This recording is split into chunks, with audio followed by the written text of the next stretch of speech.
A Karen PE teacher tried to force me, a 15-year-old amputee with a prosthetic leg, to run laps without the proper equipment. When I refused, she tried to physically drag me onto the field, and I slapped her in defense. Here's what happened next, and how justice was served. So, I'm a 15-year-old dude living in Texas, and I have a prosthetic leg. When I was 12, I lost my leg in a car accident, and it's been a wild ride ever since. I've had to learn how to walk again, and even now, things like stairs and uneven ground can be a real pain. But I'm pretty stubborn, so I make do. One of the coolest things I've learned since getting my prosthetic is that I can actually run with it. But there's a catch. I need a specific type of prosthetic for running, which I haven't been able to afford yet. My current leg works fine for everyday stuff, but it's not built for the impact of running laps or anything like that. Anyway, that brings us to the story. It's a sunny Texas afternoon, and I'm hanging out on the bleachers at my school's track, watching my buddies on the track team practice. I'm not on the team, but I like to support them, you know? Enter Karen, our school's PE teacher. She's got the haircut and everything, and she's notorious for being a pain. She's been on my case ever since I transferred here a few months ago, and I've been avoiding her as best as I can. But today, she spots me sitting on the bleachers, and I swear I see her eyes light up like she's just found her next victim. She stomps over to me, her clipboard clutched in her hand, and I can already tell she's got something up her sleeve. Karen speaks in a demeaning tone. Well, if it isn't our little bench warmer, what are you doing here, watching everyone else do the hard work? Just supporting my friends, ma'am. What about you? She then replies, well, that's sweet, but I think it's about time you got off your butt and joined them. You're not exempt from physical activity just because you have a prosthetic leg. Now, I'm all for pushing my limits, but I know my body, and I know I can't run laps without the right prosthetic. So, I try to explain it to her. I understand, ma'am, but I can't run like this. I need a specific prosthetic for running, and I don't have it yet. She looks me up and down, and I can tell she doesn't believe me. I brace myself for the incoming storm. That sounds like a convenient excuse. You need to learn to push yourself and stop hiding behind your disability. Now get up and run some laps. At this point, I've had enough of her nonsense. I decide to stand my ground. Hell no! I told you I can't run without the right prosthetic! You're seriously risking my safety here! Karen, now fuming, tries to grab my arm and pull me onto the field, but I snatch it away from her grasp. I scream, back the hell off! In my anger and desperation, I slap her across the face. The entire field goes silent, and everyone's eyes are on us. Karen, now holding her cheek, looks furious and shocked at the same time. She storms off, saying she's going to get the principal involved. My friends gather around me, asking if I'm okay and reassuring me that I was in the right. Soon enough, the principal shows up, and he's got Karen in tow. He asks for my side of the story, and I explain everything that happened, including the part where I slapped her. My friends back me up, and the principal listens carefully. I understand that you were frustrated and felt threatened, but violence is not the answer. However, I will investigate the situation further and make sure appropriate action is taken. I go home that day, still shaken from the whole ordeal. I tell my parents everything, and they're livid. They promise to support me and make sure Karen faces consequences for her actions. The next day, my parents and I go to the school to meet with the principal. My dad, who's a lawyer, mentions that we could take legal action against the school and Karen for endangering my safety. The principal, now realizing the gravity of the situation, promises to handle it promptly. Within a day, Karen is fired from her position as PE teacher, and the school makes a public apology to me and my family.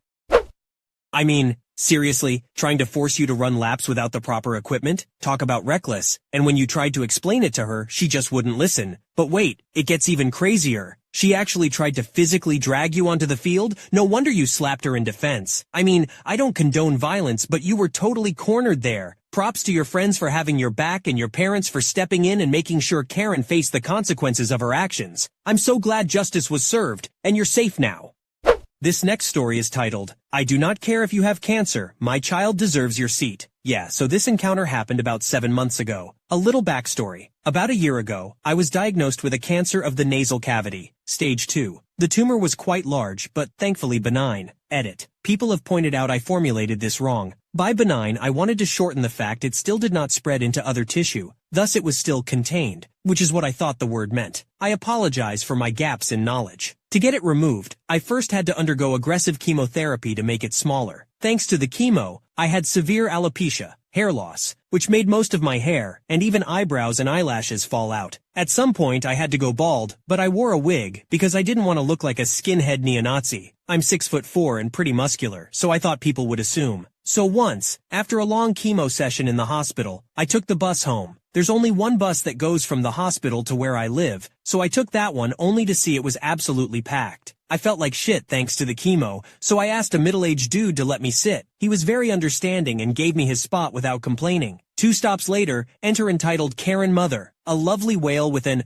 "I demand a parley with the CEO" haircut and a 12-some-year-old kid. It took her roughly 5 seconds to see the bus was packed, start looking for a free seat, spot me, and start marching, or, in her case, trying to fit in the aisle between the seats while shoving others aside, to me. When I saw her, I knew I was screwed. She then stood next to me and decided to talk to me. This is the conversation that followed. "Hey, could you let my kid sit down?" "You mean me?" "I mean who else?" "Oh, I'm sorry, but I'm on my way from the hospital and..." "So are we. My boy just broke his leg and we're coming straight from the ER." Her kid was standing next to her, without any support, clearly embarrassed because he knew she was waffling. "He's standing next to you completely fine. Look here, boy, I am 21, my kid deserves to sit down. Look, madam, I'm sorry, but I just got back from a chemo session in the hospital, and I need to sit down and rest." I then moved my wig a bit to let her see my bald head. The Karen then straight up started yelling in my face, "Stop making excuses and get off the frikin' seat, you frikin' skinhead piece of crap!" At this point, I was baffled. I didn't know what to say. The kid was trying to make his mother stop and we had the attention of the whole bus. She then grabbed me and tried to yank me from my seat. I held on tight and thankfully didn't fall off. Now, enter old grandpa, my savior. He says, "Will you shut the frick up, you dumb clown?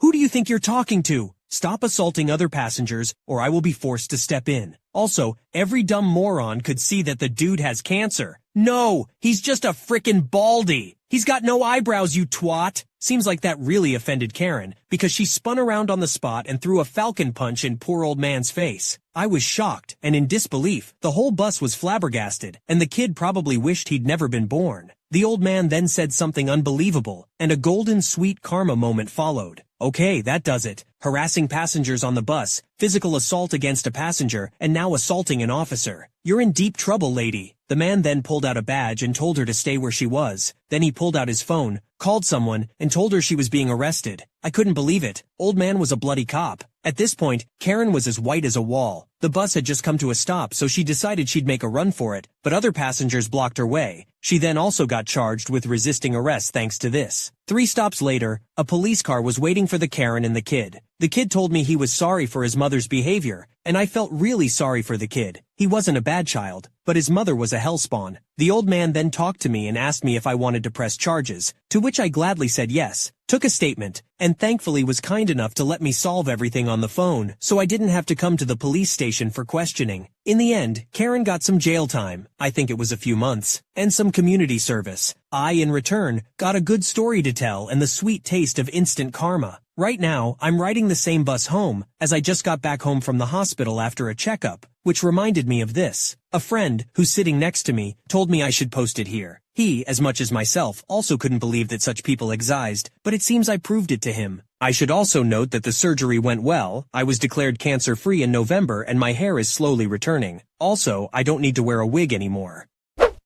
Wow, what a terrible encounter you had on the bus. I can't believe that Karen would be so inconsiderate and rude to you, especially given your situation. It's awful that she would physically assault you and the old man just because she wanted her kid to sit down. I'm glad that the old man turned out to be a cop and was able to take care of the situation. You didn't deserve to be treated like that, and I hope that Karen learned her lesson and is more considerate of others in the future.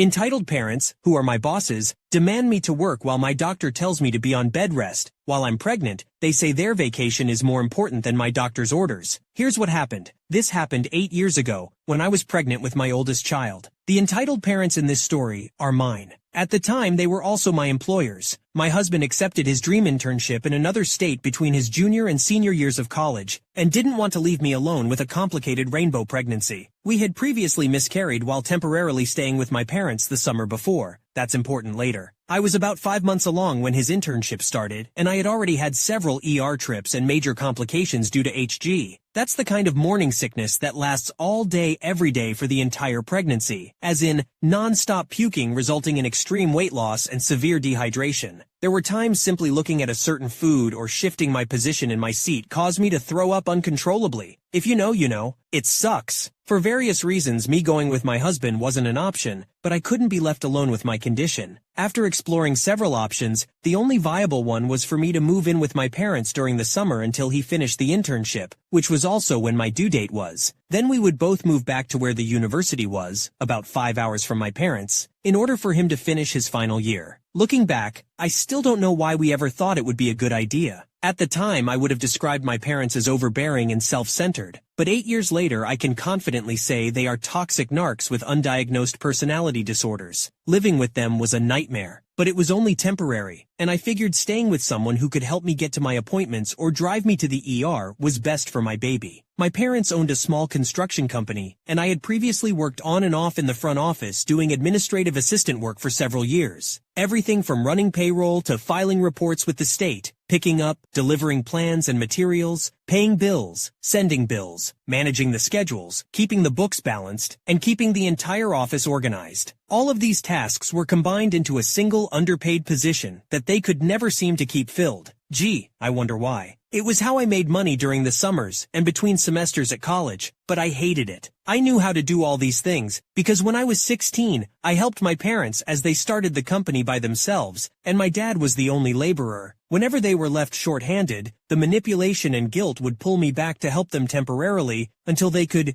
get someone competent and loyal to fill the position. When this story took place, the company had been running for nearly 8 years and had about 12 employees, almost all of them laborers and somehow related to us, because relatives are the easiest to exploit in underpaid jobs, right? And they still only had one person doing all the office work. If they didn't have an employee filling that position, it would fall to my mom, and she never wanted to do any of this in the first place. The company was my dad's idea, so they wanted to keep her out of the office as much as possible. I could probably fill an entire subreddit with stories of how they exploited and stole from family members and employees in this company. The timing of when I moved in with my parents happened to coincide with when their most recent assistant quit, and also when I had just found a medication that made my constant nausea manageable. They needed someone to fill the position, and I offered to help out for a couple of months so that they could find the right person and actually spend more than a couple of days training them before expecting them to be able to handle everything properly. The idea was that by the time I had my baby at the end of the summer, the permanent replacement would be fully trained and up to speed on everything. Also, I could make a little bonus money to help cover costs of having my first baby, so it seemed like a win-win, even if I hated the job.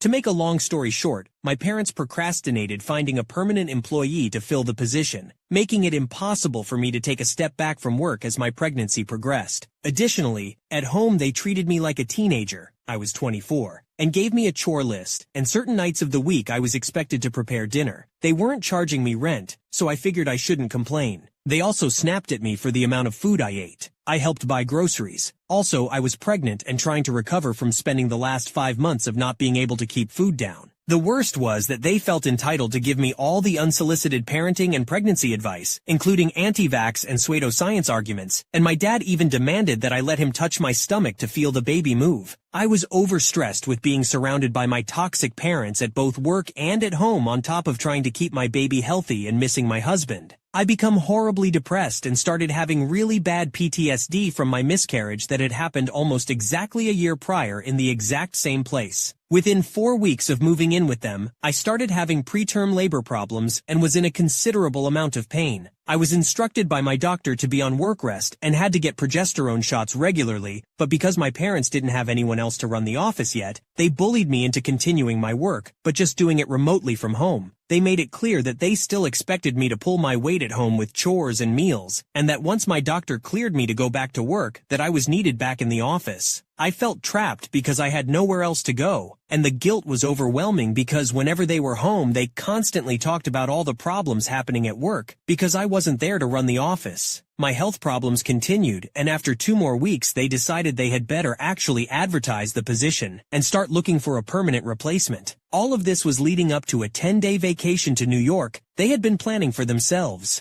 The week before they left for their vacation, my doctor told me I had to be on bed rest, and if my family wouldn't respect that, I would need to find a new place to live. He has been my doctor for years and understands all the details of the situation. So after my appointment, I called my dad to let him know that I was putting my foot down and refusing to work at all anymore at the office or at home, as per my doctor's orders. But when he answered the phone he says, "OP, Guess what? We went through all the applications from last week and found one we like. We interviewed her and she'll be starting on Friday. So we need you to prepare some instructional documents for her to reference for once you have the baby. And we need you to come in and train her during the next week while we are gone. When we get back from our vacation, you can be done working. He said all this like I should be excited that they didn't even post the position until 6 weeks after I started working, and that they were just now getting around to hiring someone. Like I should be glad I was finally getting to stop working almost a month after my doctor told me to stop. I took a deep breath and explained that I couldn't work anymore and that I couldn't come in and train her, that I was sorry, but I couldn't help them anymore. He got really agitated and started telling me I was putting them in an impossible situation because they need to go on their vacation and couldn't train the replacement. And he didn't understand why I couldn't just push through the next week until they got back. I suggested that when she came in on Friday, they train her themselves on the most basic things that needed to be done, still catch their flight the next day as planned, and just put any tasks that needed absolute accuracy on hold until they returned. He answered that they couldn't possibly do any training on Friday because we need to pack for our vacation. We've been planning this trip for months, and if we have to train her, we won't be ready for it. Basically, I needed to go in and do it. I'm frustrated at this point. I've been ordered to be on bed rest. To which he replies, well, what does that mean? So I say that I need to be in bed. And because he's such an understanding and caring father, he replies, okay, we can make that work. I'll put a cot in the office and you can lay down on it while you explain things and train her. And that was the last straw. I told him I would be spending the night at my sister-in-law's house and hung up the phone. She had driven me to the doctor's office and was still with me. And when I told her what my dad said, she immediately offered to take me in and let me live with her until my husband finished his internship, knowing full well that it meant I would be having the baby while staying with her, and that she and her family would be helping me care for a newborn. She's an angel, and I don't know how I would have survived this without her. My husband got permission to work remotely for the next week and drove back home that night and moved me into my sister's house. She and her family cared for me and actually let me be on bed rest. They set up a room for me and make everything as accommodating as possible and never asked for anything in return. I 100% believe the only reason my baby was born at a healthy gestation age is because of their care to bring my stress down and keep me well fed. My parents were furious and accused me of lying to them and stabbing them in the back. They went on my social media and left comments about how hateful I am to those who have sacrificed the most for me and how horrible and selfish I am. On the day they came home from their vacation, yes, they still went. No, I don't know how they made it work. I was in the hospital with more complications and trying really hard not to have my baby early. The hospital is a couple minutes from the airport, and my sister called my mom as soon as their flight landed to just let her know we were there, so that if something happened with me or the baby, they couldn't claim I maliciously withheld information as more reason to hate on me. But apparently my mom thought this was an invitation to care about me, and she immediately shut it down. She says, well, I'm sorry, but we've been gone for the last 10 days with an undertrained employee in the front office, and there are things I need to take care of that can't wait, and she hung up. When I actually did have my baby a few weeks later, they didn't come to the hospital because we have too much work at the office. You know, priorities. Needless to say, I've since cut them out of my life.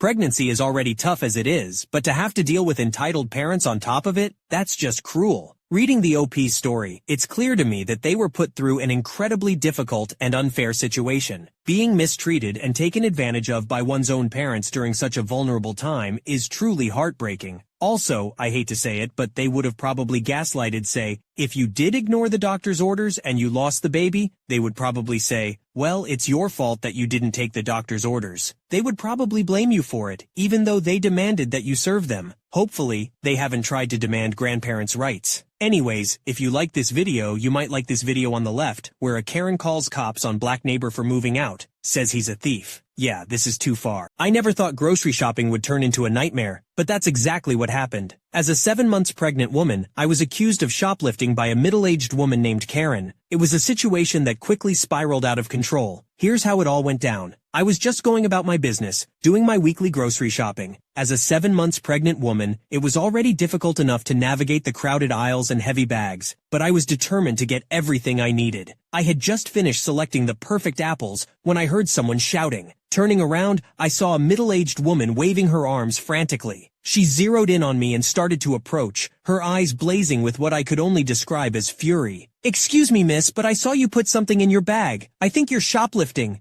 Karen said, her voice dripping with accusation. What? No, I wasn't. I was just putting my wallet away, I replied, my heart starting to race. I don't believe you. I want to check your bag, Karen said, reaching out to grab it. As she tried to grab my bag, I felt a wave of fear wash over me. I could feel my palms starting to sweat, and my heart was racing faster than before. I knew I had nothing to hide, yet the thought of being accused of theft was unsettling. No, you can't do that, I protested, pulling my bag away from her. I could feel my voice becoming more and more frantic as I tried to defend myself. Why not? What are you hiding in there? Karen demanded, her tone becoming more aggressive. I'm not hiding anything. I'm just trying to do my shopping, I said, my voice starting to shake. I tried to remain calm, but my nerves were getting the better of me. You're clearly trying to steal something. I'm going to call security, Karen said, pulling out her phone. My heart sank. I couldn't believe this was happening to me. I'm not stealing anything. I'm pregnant, for God's sake, I exclaimed, tears starting to well up in my eyes. I was desperate for her to believe me, to see that I was just an innocent shopper who had been accused of something she didn't do. I don't care if you're pregnant or not. You're coming with me, Karen said, grabbing my arm.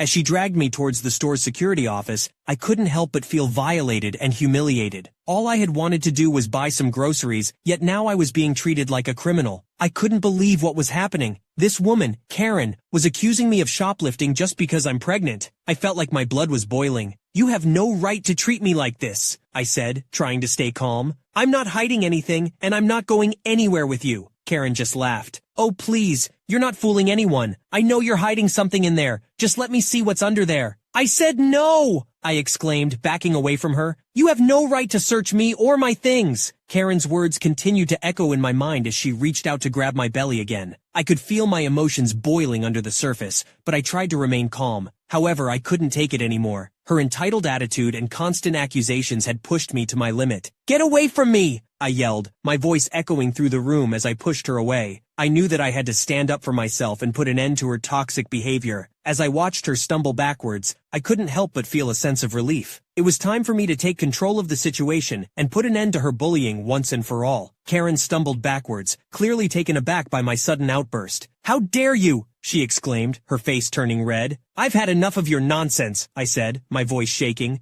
I'm not going to let you treat me like this just because I'm pregnant. You need to leave me alone. As I waited for the manager to arrive, I could feel my heart pounding in my chest. My mind was racing, trying to think of a way out of this mess. Karen, who had caused this whole predicament, was still standing there with an insufferable smirk on her face. I gritted my teeth, wondering how she could be so self-satisfied when she was the one who had gotten us into trouble. Karen seemed to be enjoying my discomfort, and she taunted me with her words. You're going to be sorry, she said, her voice dripping with malice. When they search your person, you'll regret ever crossing me. I tried to block out her words and focus on my breathing, but it was hard to do when my heart felt like it was going to burst out of my chest at any moment. I ignored her and took a deep breath, trying to calm myself down. A few moments later, the store manager arrived. What's going on here? She asked, looking from me to Karen. This woman is accusing me of shoplifting just because I'm pregnant, I said, my voice still shaking. The manager turned to Karen. Is this true? She asked. Yes, it is, Karen said, crossing her arms over her chest. I saw her put something in her stomach under her shirt, and I want to see what it is. The manager sighed. I'm sorry, ma'am,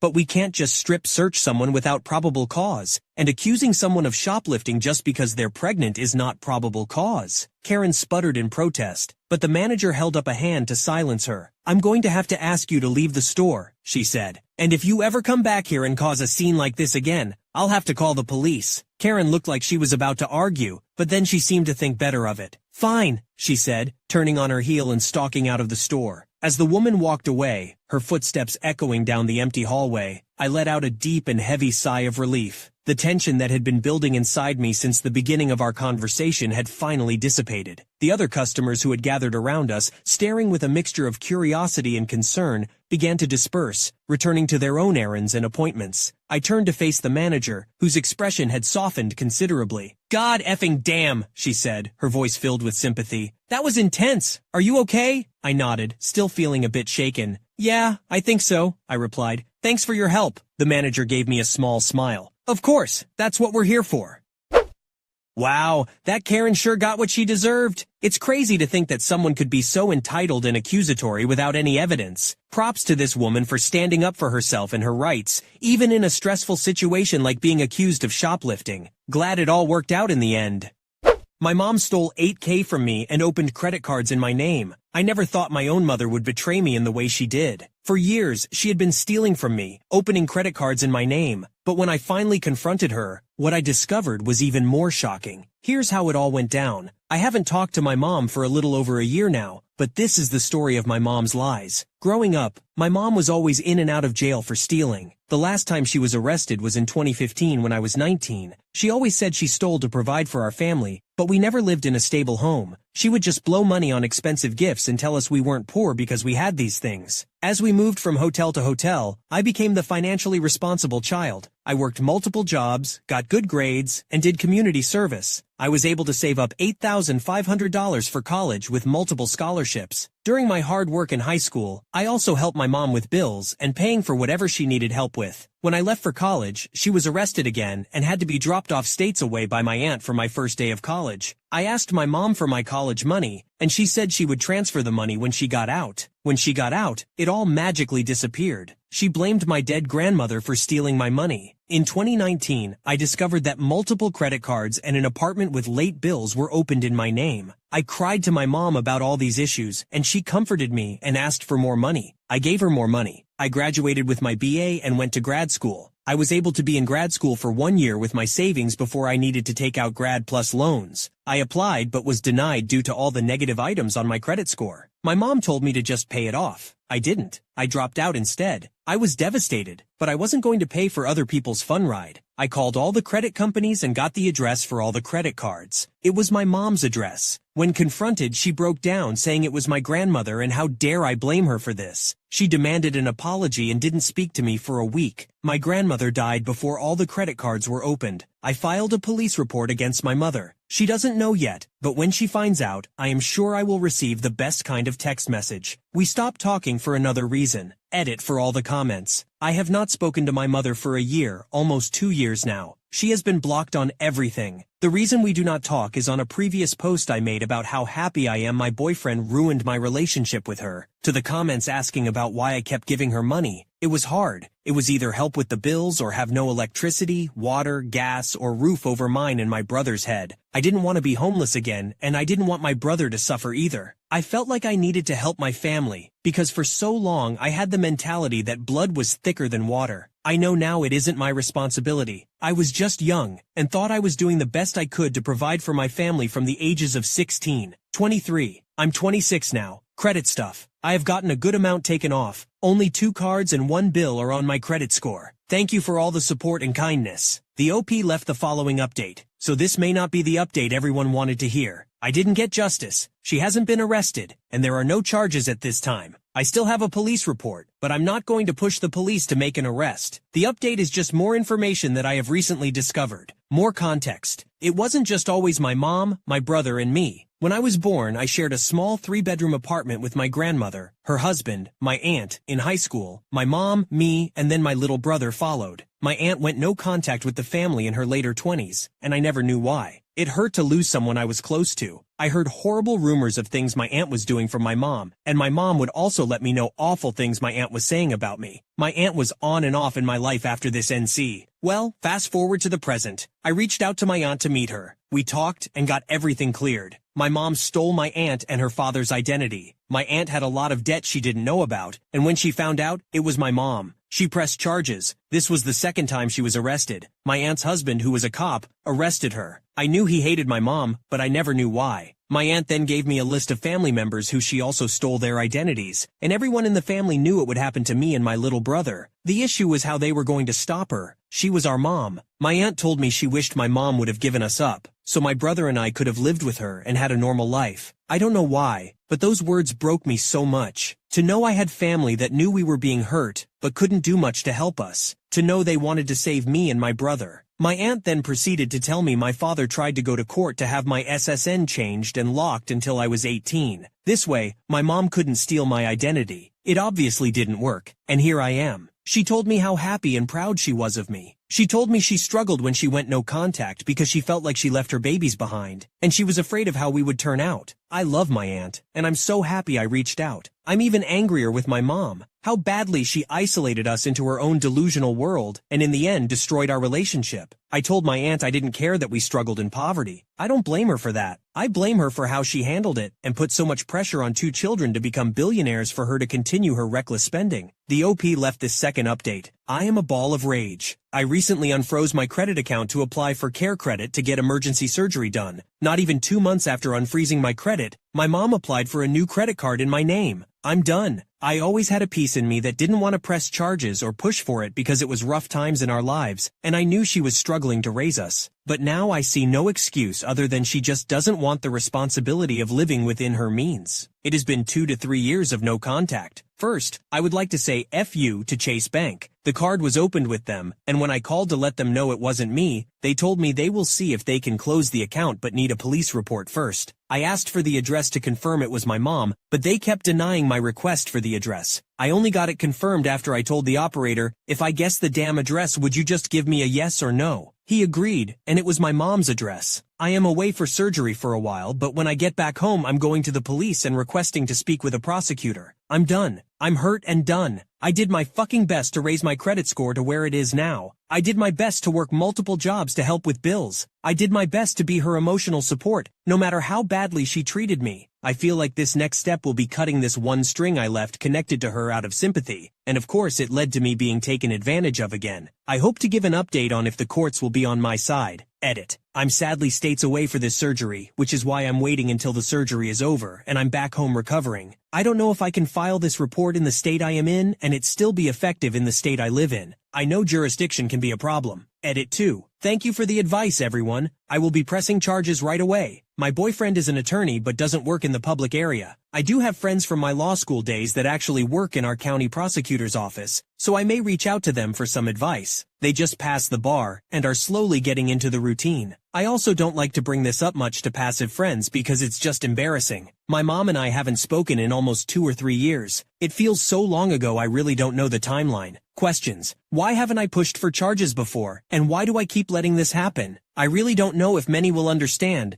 but I have been conditioned to fear my mom. From a young age, she would punish me for not acting, speaking, or thinking a certain way. If she thought I had a negative thought about her, I was hit and yelled at. I had to beg and cry and comfort her that it wasn't true. After it was over, I would have to hold my mom and comfort her through the tears. The fear has been real even after cutting contact. It has stopped, thankfully, but I have been afraid that if I make this move, it will start again. What do I mean? She threatened to get my boyfriend and friends expelled from law school if they kept associating with me. We had to call the school and have a talk about my mom. She then threatened to report me to the IRS for tax fraud, but I always paid my taxes. She sent messages to my workplace. When I was a kid, I would be in the back seat as she drove past people she hated houses over and over to see what they were doing. That fear that she could find where I live and do this makes my stomach turn. I was afraid to push for these charges in the past because I wanted to leave it behind and continue the peace I was having. She stopped. I removed all those nasty things on my credit, and I was happy. Until now. Now I know it will never stop.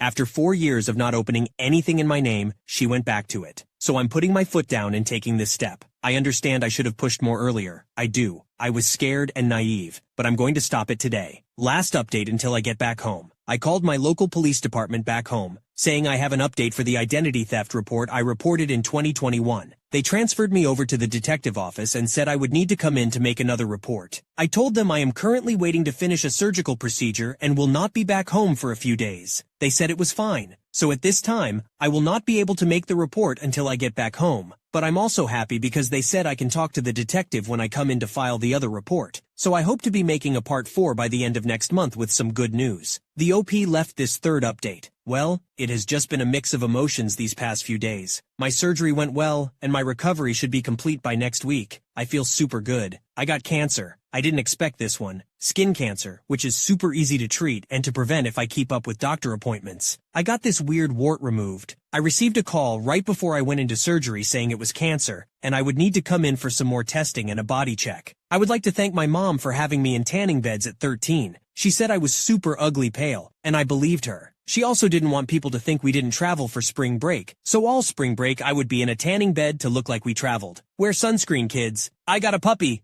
I went to the police today and filed a report. I spoke to a detective too. I gave them all of my and my mother's information. They asked if I would like to press criminal charges, and I said yes. They are going to call the credit card company to pull the report. And if Chase Bank gives them the report without a subpoena, then we will have an easy charge and closing of the case. If Chase Bank wants a subpoena, then it will take longer to close this. I'm super happy I finally did this, and to hear that they may actually have charges to press against her. So once I have more of an update, I will post again. But it looks like it may be a couple of months before we get somewhere. Thank you everyone for the comments, messages of support, and kindness. I'm super happy where I am in life. Also, I did talk with my brother. He knows and is aware of the situation. He doesn't seem to care about his credit, but he is also still young. I'm sure he will understand soon and hopefully get his taken care of. Edit. I kinda chuckle when I read your comments commenting on my mom as an egg donor, because the surgery I just came back from was egg donation. I was donating my eggs to a gay couple I was close with at my job. They are a very sweet couple and know my family history. I've donated my eggs many times to other couples, but it makes me chuckle a little to see you call her an egg donor after coming from an egg donation cycle. Update.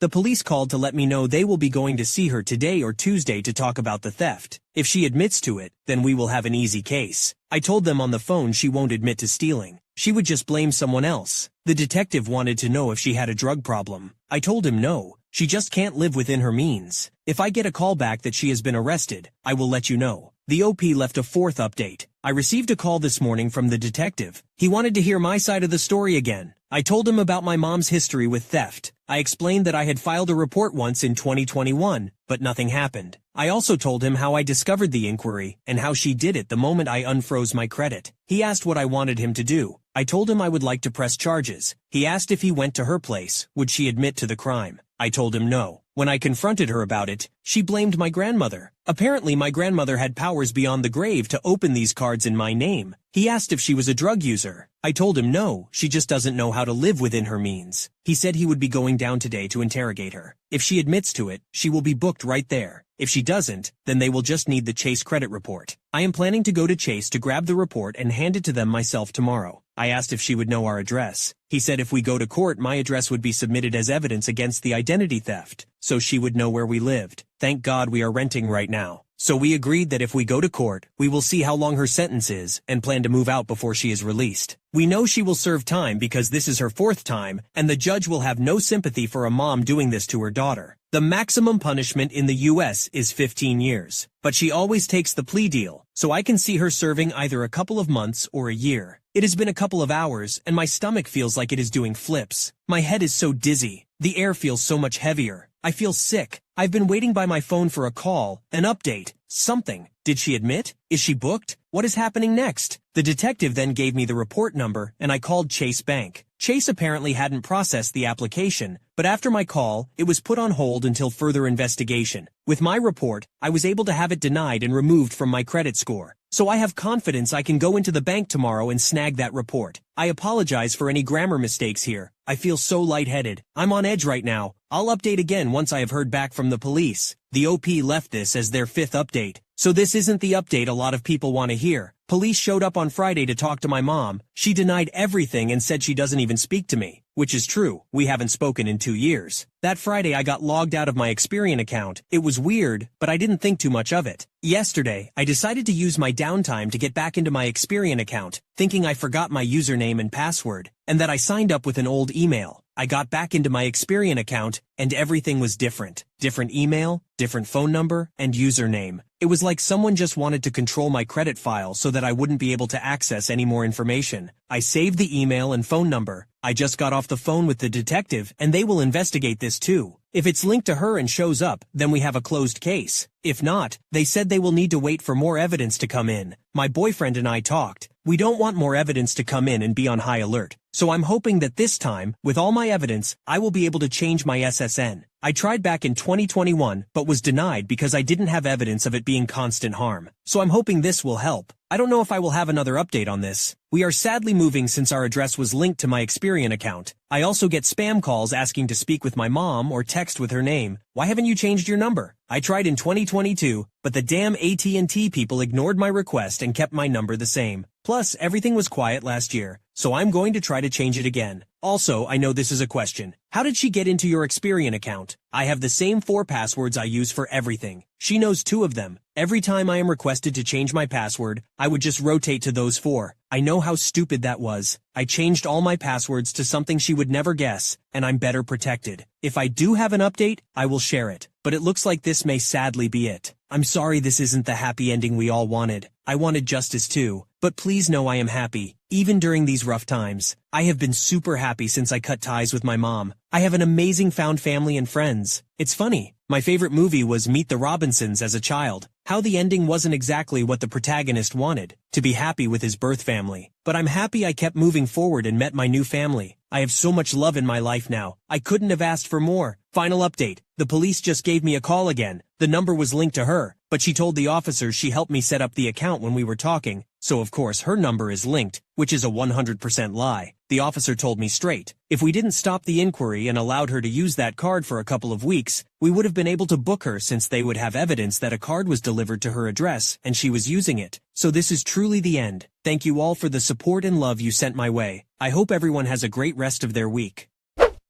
Wow, I am so sorry you had to go through this. It's heartbreaking to hear that a parent could do this to their own child. You are incredibly strong for being able to take action against your mother and hold her accountable for her actions. I hope you are able to move forward and find peace after all of this. Sending you love and support.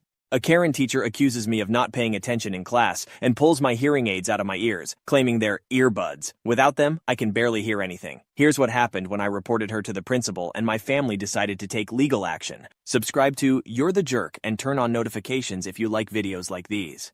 I'm a 17-year-old guy, and I'm currently in my senior year of high school. I have a disability that affects my hearing and have been wearing hearing aids for as long as I can remember. It's not something that defines me, but it definitely affects my everyday life. I was born with a congenital hearing loss. My hearing aids are not just a piece of technology, they're a part of me. They help me to hear the world around me, and without them, I'm lost. One day, in the middle of class, my teacher, let's call her Karen, confronts me and accuses me of not paying attention and listening to music. I will admit, I wasn't paying attention, but accusing me of listening to music with my earbuds is too far. Here's how the dialogue went down. "Hey, what do you think you're doing?" she asked, walking over to my desk. "Huh?" I said, looking up at her. "I said, what do you think you're doing?" she repeated, her voice rising. "I'm not doing anything," I said, confused. "Don't play dumb with me," Karen snapped. "I can see that you're listening to music. Take those earbuds out right now." I looked down at the hearing aids in my ear, completely flabbergasted. "These aren't earbuds," I tried to explain. "They're hearing aids. I literally need them to hear you. It's my human right to have them." Karen rolled her eyes. "Oh, please. I know kids these days are addicted to music. You're just trying to use them as an excuse to listen to your tunes instead of paying attention in class." "No, I swear, they're hearing aids," I said, getting more and more frustrated by the second. Karen glared at me. "Take them out," she ordered. "What?" "No," I said, holding my hands up defensively. "I need them to hear you." "I said take them out," Karen repeated, her voice getting louder. "I can't," I said, my voice shaking. "Please just believe me. They're hearing aids. I need them to hear you. It's my right to have them." Karen didn't seem to care. She walked over to me and snatched the hearing aids out of my ears. Luckily, this didn't cause much damage to my ear canals, as they can easily be disconnected with enough force, causing me to yelp in pain. So at this point, I couldn't hear shit. I could faintly hear voices, and I heard the Karen teacher yelping something like, "I'm keeping these until the end of class." Her face was twisted with anger. I knew that I wouldn't be able to hear anything for the rest of class, and the thought of that terrified me. I stood up abruptly, knocking my desk over in the process, and ran out of the classroom, leaving Karen behind. I didn't even bother to grab my backpack or any of my belongings. All I cared about was getting my hearing aids back. I ran down the hallway, barely able to hear my own footsteps. I burst into the principal's office, panting and out of breath. The principal looked up at me, surprised to see me there, and probably said something along the lines of, "What's going on?" I tried to explain, but it was difficult. Without my hearing aids, I struggled to communicate effectively. Like, speaking without auditorial perception is kinda challenging, actually. The principal looked at me with concern, and quickly realized what had happened. She was nodding her head and looked furious and gave me the look of, "Let me see what I can do." She immediately got up from her desk and ran down the hallway, looking for Karen. I just stood there. Finally, the principal returned, holding my hearing aids in her hand. I quickly connected them back into my ear, and the sound flooded back in. It was overwhelming, but I was grateful to have my hearing back. I could hear the principal's voice more clearly now, and I could tell that she was angry. "I can't believe that this happened," the principal said, shaking her head. I'm going to have a talk with Karen right now. The principal stormed out of the office, and I followed behind her, still feeling a little disoriented. We quickly found Karen in her classroom, and the principal confronted her. "What's going on?" Karen asked innocently. "You know exactly what's going on," the principal said, her voice rising.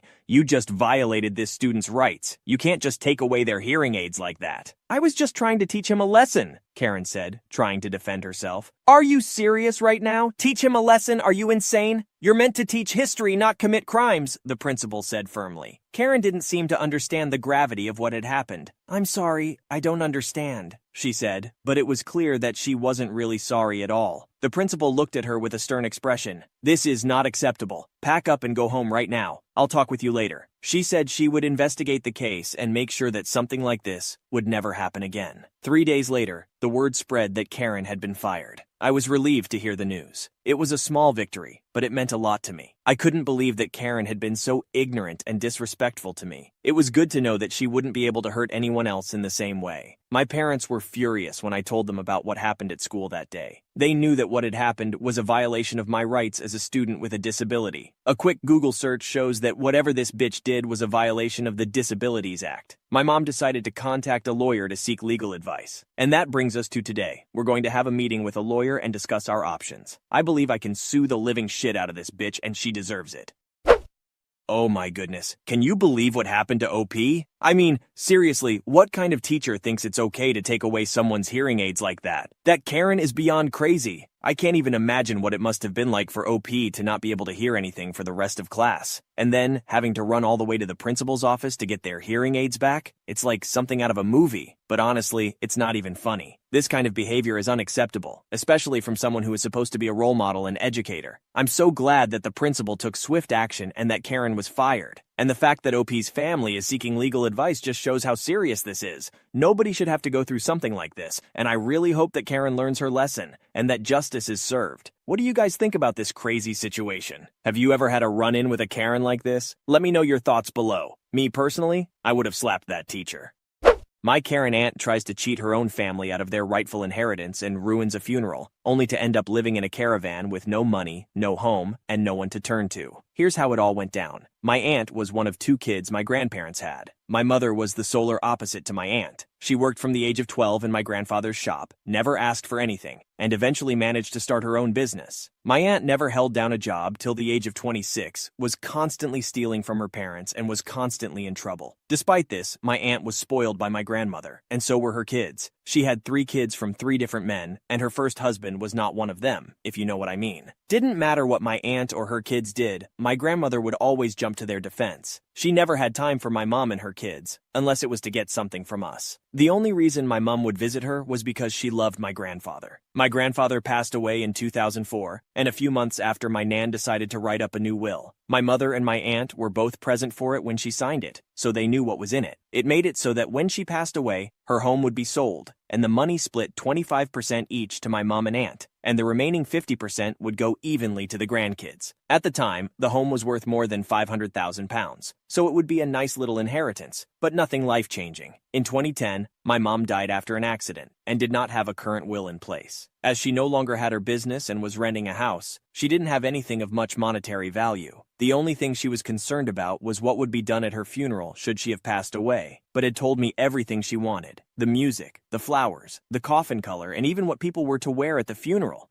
She wanted people to wear bright, warm colors. So when she passed, my aunt and nan took over all the arrangements and tried to undo all the things I'd told them. The songs were going to be songs I knew Mum didn't like. The flowers were all the wrong colors, and they picked a hideous coffin. With the help of my siblings, we were able to change a few of the things back to what they were supposed to be, but the coffin couldn't be changes for some reason, and my nan refused to let people come dressed as clowns, so it was all black. It was frustrating. After the funeral, my nan had her will changed. My siblings and I were told by our aunt that she didn't have any involvement with the writing of the will, and our nan told us that she changed it so that Mum's share would go to her kids instead. All good, we thought. After Mum passed away, my nan just stopped talking about my mum. At first, we thought it was because she was still recovering from losing her daughter, but even 5 years after Mum passed, she still wouldn't talk about her. Even if you brought up a story about Mum, Nan would very obviously try and change the subject, usually about how hard my aunt and her shitty kids had it. And if you went to talk to her about your own problems, she would somehow bring it back to my aunt. I had suffered a mental breakdown after my mom's death, so you can imagine how much it hurt to hear, well, X has had it so much worse. In 2016, my nan passed away. She had written down what she wanted to be done for her funeral, and it was basically all the same thing she had picked out for my mom's funeral. Even the music to be played. I don't know why she tried to have a dress rehearsal funeral using my mom as the stand-in, but it was obvious that's what she was trying to do. So after a couple of months, our siblings and I were waiting to hear about the will reading, and my aunt kept telling me, oh, it'll be another month before we can do the reading. I didn't mind. I wasn't fussed about the money, to be honest. But my oldest brother was hoping to use the money to pay for a honeymoon for him and his then-fiancée, and my younger brother was about to start uni, so it would be a hell of a help. Eventually, my dad bumped into the solicitor my grandmother had used to deal with her will, and asked what was happening. The solicitor let slip that the will had already been read, and that it left everything to my aunt. When my dad questioned this, the solicitor told him that my aunt had been present when the will was written, despite promising that she had nothing to do with it. When confronted, my aunt initially tried to deny, but eventually admitted to lying to all of us. She showed us the will, and it confirmed what we already knew.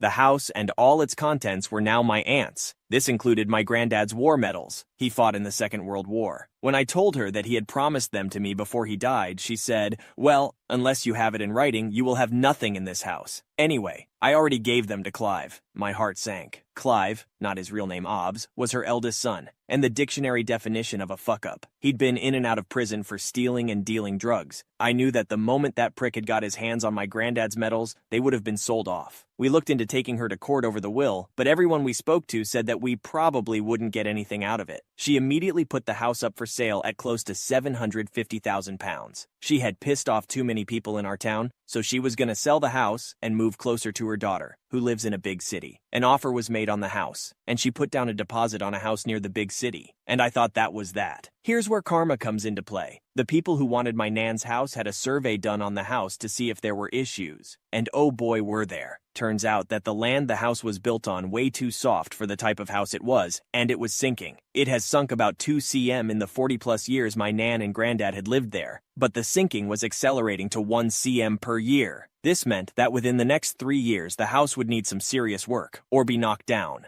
The new value of the house? £60,000. The buyers immediately pulled out, having not even put down a deposit. She couldn't buy her new house, but still had to pay the deposit on it. And while this was happening, she let Clive move in with her into her house that she rented from the council. He wasn't allowed to live in any of the council houses because he had trashed every single one he'd ever been given. Someone reported this, and she was kicked out of her home. She was forced to move into my nan's old home as she couldn't live anywhere else. So there she is, living in a crumbling house with her shithead son and her partner. She was stuck there for 2 years. Every time I saw her, she would try and start talking to me, and I would just ignore her and walk off. One time, as I was walking away, she screamed, "Your mother deserved to die for having a retard like you," in the middle of a busy street. Someone reported her to the police, and she had an official warning from them and was ridiculed on Facebook. Every time I saw her after that, she looked more and more miserable. Eventually, she sold the house for something like £85,000 and moved in with her daughter in the big city. I lost contact with her and her kids after this. I thought karma had been issued. Oh, but karma still wasn't done with her. I bumped into one of her former friends, and she told me what happened after she left our town. She moved into her daughter's home. Let's call her Sue. But they only had a 3-bedroom house and 3 kids. My aunt and her partner had to live in the smallest room in the house while my aunt looked for a job and a home to rent. Even with £85,000, she couldn't afford a home anywhere. After about a month, my aunt's partner ran off after emptying her account. She was left stranded in Sue's house, not contributing anything because all the money she makes goes into bingo. Eventually, Sue and my aunt get into a screaming match, and my aunt said something along the lines of, "I should have aborted you." Sue immediately kicked her out of her house. So there's my aunt, in a city where she knows nobody, no money, no home, and the last bridge, she had a smoldering wreck. Last anyone has heard, she was living in a caravan in the roughest part of the city, and she can no longer work because she's suffering early onset arthritis and can no longer move her hands. I know I shouldn't get joy out of something like this happening to another person, but it does bring me some peace as to what happened.